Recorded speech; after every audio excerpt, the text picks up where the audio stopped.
Ito pong policy note ng UP-NCPAG kung saan sinasabi po nila na nasa higit 115.26 billion pesos yung budget po for shadow flood control projects.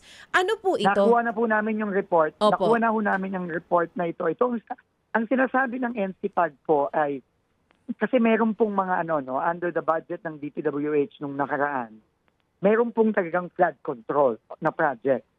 Yun po talaga yun, yung umaabot ng mahigit 200 bilyon. Ang sinasabi ng NCPAG, meron silang nasilip, meron silang nakita na posibleng mga flood control projects din, pero hindi nakalagay as flood control. Halimbawa, yung mga drainage, yung mga slope protection, yung mga yung pagtatayo ng mga ng mga pag-reinforce ng mga dike. So yan din po ay sinasabi nila posibleng nagamit din dito sa mga posibleng maanumalyang proyekto.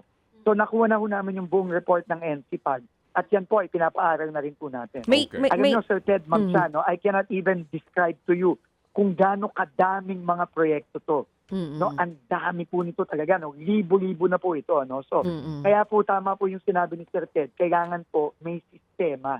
Kasi kung wala pong sistema at magsha-shotgun lang tayo, talagang aabutin tayo ng siyam-siyam dito. Oo. Dito po sa shadow flood control, meron ba kayong specific region na uunahin? Ano po iyon? Ay, hindi ko pa po masasabi kasi kakakuha lang ho namin ng report, Ma'am. Oo. Pero kayo po ba... You will have to give us some time. Mga kapatid, brothers and sisters, saan ka pa? Dito na tayo sa totoo.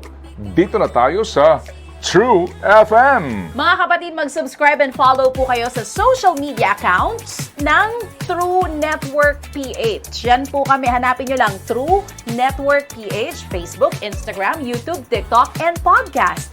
Mapa Apple or Spotify man yan, mahahanap nyo kami. Lahat ng mga napapanood at napapakinggan nyo po sa programa, nasa social media accounts namin yan. So, paano mga kapatid? See you sa social media!